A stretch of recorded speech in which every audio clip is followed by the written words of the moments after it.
Hello, Professor Bordway here, and I want to talk to you a little bit about this term due diligence in architecture. And you might have also heard the term standard of care.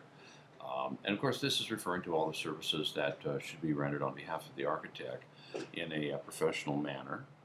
And we go through all the different phases and the services on behalf of the architect, and what should the architect be doing to reflect this due diligence on their behalf.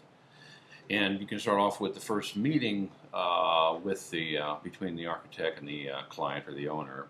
And that's going to be the most important meeting, I think, of the whole project, actually, where you sit down and you talk about responsibilities of each party throughout the various phases that the client wants to hire you for. And you verbally advise the client about that, as well as following up in documentation form.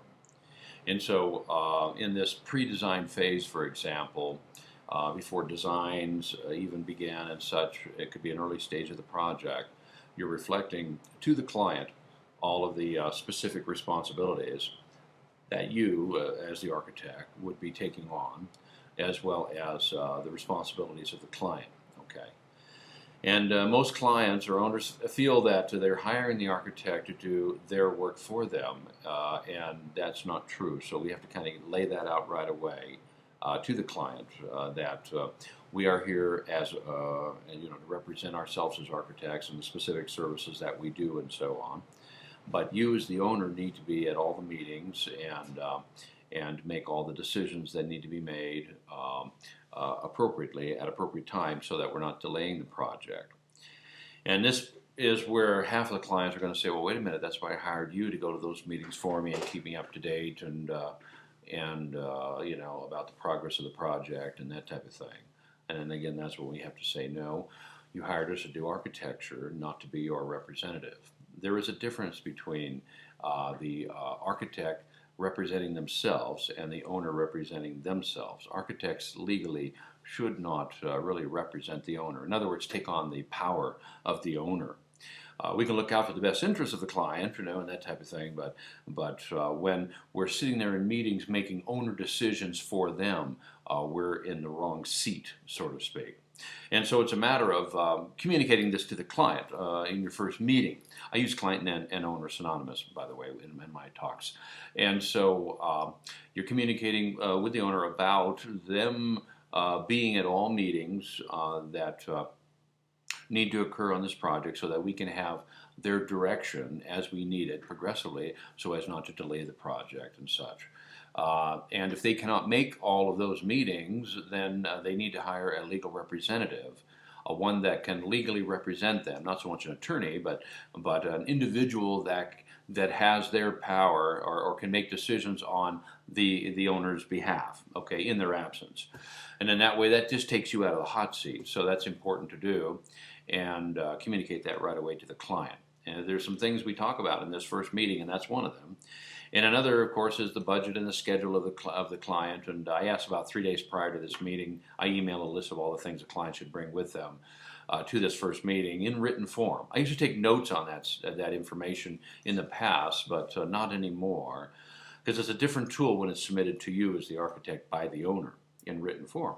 Okay, so no verbal, right? And so it's a matter of getting the schedule and the budget correct and appropriate as well. And so that is up to us to assess, is this going to be an appropriate budget and schedule for the project? And if it's not, most clients will respect you if you tell them then, at the beginning, square one, day one. It's like something has to give. The program has to come down, the budget has to go up, so that it levels out and becomes feasible. And so that's important to recognize, realize, and communicate verbally and in document form. Usually I always say in this profession it's verbal and it's in document form. Verbal to take care of the immediacy, the immediate issue, and then in the document form to take care of you. Because a document really was never meant to be a communication tool. Most people use it that way. Well, I'm going to write them a letter and then the whole issue is taken care of. And you assume that they're going to receive it and they're going to understand it and so on. Now, you can only hold their hand so much, I agree. But the thing is that you need to make sure that you are reflecting your due diligence, standard of care in document form, by advising the client when you need to, okay? And I mean, in this profession, there's things that we need to say at a certain time, and there's things that we don't need to say at a certain time, and who to speak to and who not to speak to, and when to document, when not to document, and so all of this information is good to know, so that you are properly protected. I also am an expert witness on in law cases and such, and one of the first things that is subpoenaed in a case, of course, is all your files and your documents. It's not your verbal agreements, and so it's a matter of making sure that you have good files tracking all the actions throughout the various phases of the project. So that, and that's in computer form and also in hard copy, because no one can ever tell, if your hard drive crashes and or if the secondary place that you sent it to somehow lost your files. So it's good to have both formats, computer and also hard copy. In case a computer crashes that day, you can just reach over and grab your file and open it, and you keep that up to date as well. So there's two forms of backup really that you would need or should have. And I'll tell you a quick way of checking your files is that if a client calls you and says, that change order that occurred, 3 months ago, item number 14, can you describe again what that's about? And now the clock is ticking, right? How long will it take you to answer that question? Is a function of how well your files are organized. So anyway, so due diligence is the action on behalf of the architect to reflect properly professing their services as they need to in a standard professional manner, and of course reflecting the standard of care as well. All right, so it's very important that we reflect in this first meeting to the client about their responsibilities, the architect's responsibilities, and then we go through and talk about the budget and the schedule. Are they going to need a construction manager on this project as well? If so, then that usually dictates a different type of contract to use. Okay, we mentioned also that we should not recommend contractors as well. And so, wait a minute, you've been working in architecture for 30 some odd years. You should know a number of great contractors. Why don't you go ahead and put a list together for me, Mr. and Mrs. Architect, and then I'll take that from there. And we used to do that a long time ago, and now we don't do it anymore because we don't really need to. We shouldn't. It's up to really the client to collect that data, okay, of a collection of contractors. Now, what I do in this first meeting is I say, well, we don't really recommend contractors. However, you've got about 6 to 9 months before we get to that point where we're going to go out to bid. And so, I recommend that you go and visit their projects and talk with the contractors and put a list of, 12 together. We can long list them and then short list them down to about 5 or 6 on a project and that type of thing. And so I'm giving them the heads up way ahead of time, so to speak, so that they can put their list together, so that when we get halfway into construction documents and getting ready to qualify contractors, I'll ask the client for that list, okay? And so it's important to kind of communicate that to them. Never think that the owner is going to expect something from you and then it's not really discussed at all. There's areas of gray. So you need to get it all out on the table. That's important to do as well, okay? And so it's a matter of going through and taking a look at the contractors, and that will be given to you by the client as well.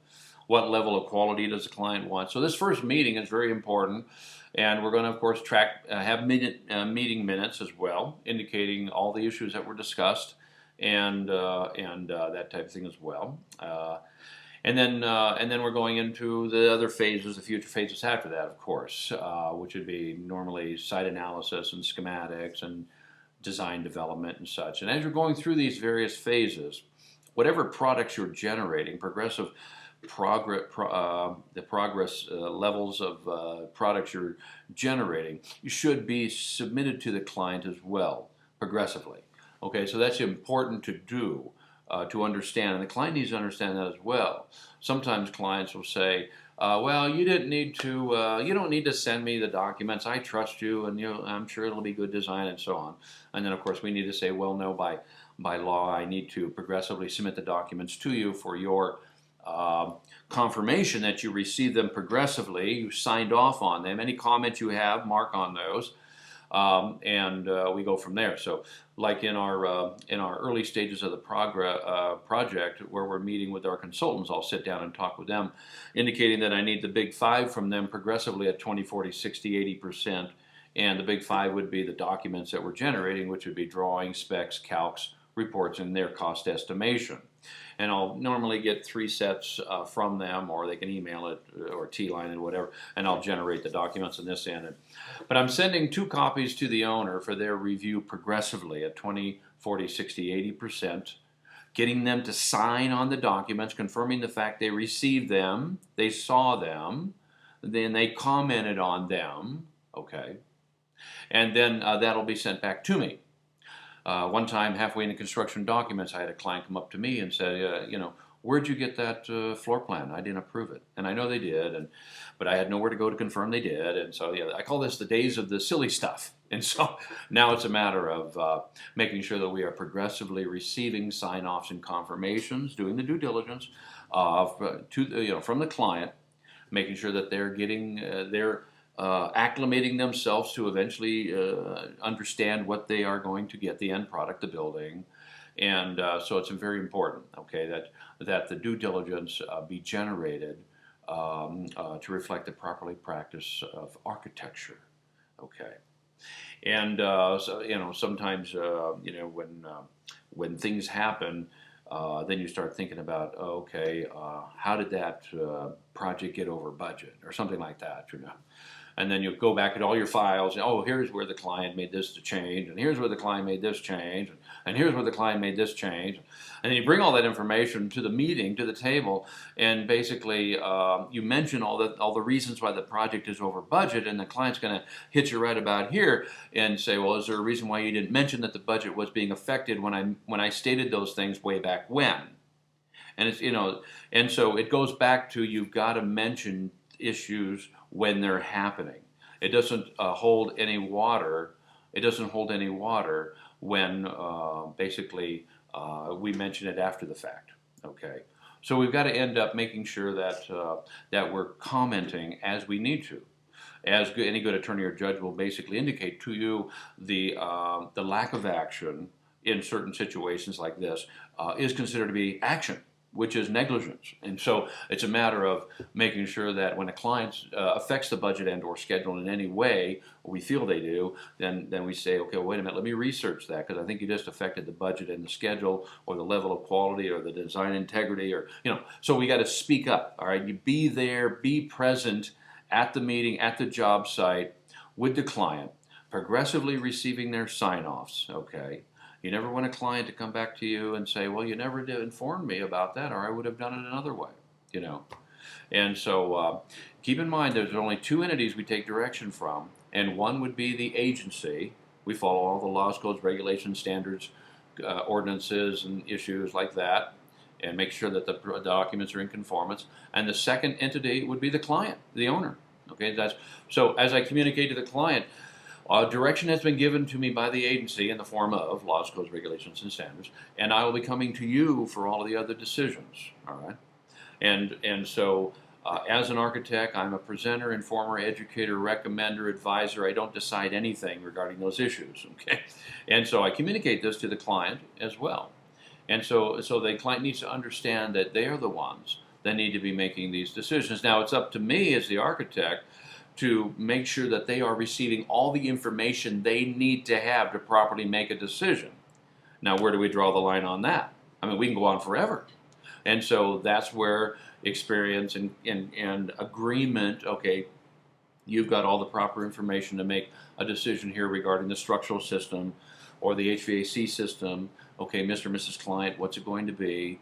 Get them to sign off on, confirming that they're agreeing to that system. Okay, always getting their sign-offs. Okay, you want to have a bookload of sign-offs from the client, whether it's faxed information to them and they can fax back, or whatever it happens to be. Okay, the verbal stuff doesn't work. Go ahead, take the documents in, and I'll follow up with approval later. It's like, no, we don't work that way.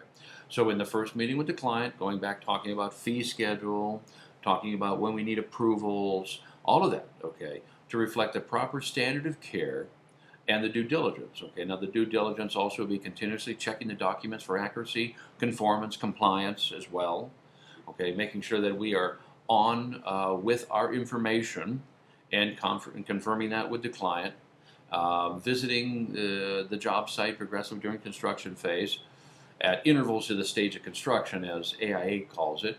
In other words, appropriate meetings, but I wouldn't leave it there. I would communicate exactly how often that translates into to the client. Is it once a month, twice a month, once a week? You know, so you have to make sure that in your contract, don't leave it out, spell it out. Okay, and so we want to make sure that the contract is specifically indicating our services as well as the clients. We can indicate all the services that would not be included in this contract as well, not leaving any gray area. We also, with our contracts, include a sheet index, all the drawings that they'd be receiving, okay, and as well as a time frame, you know, that type of thing. So we spell it all out, and it's important to keep the channels open of communication between the architect and the owner and the agency to make sure that there's no misunderstandings. And the contractor and CM as well, once we get into construction. You know, for an architect to sit there and wait for a CM and a general contractor to call them, then, you know, I question the ego issue on behalf of the architect. So pick up the phone, talk with the people. You know, nowadays we're so techy that we'll just email them instead of talking with them.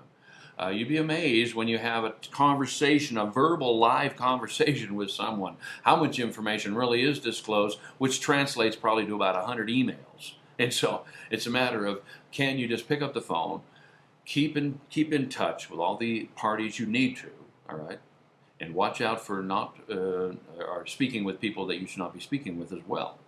Subcontractors, material suppliers, third-party people.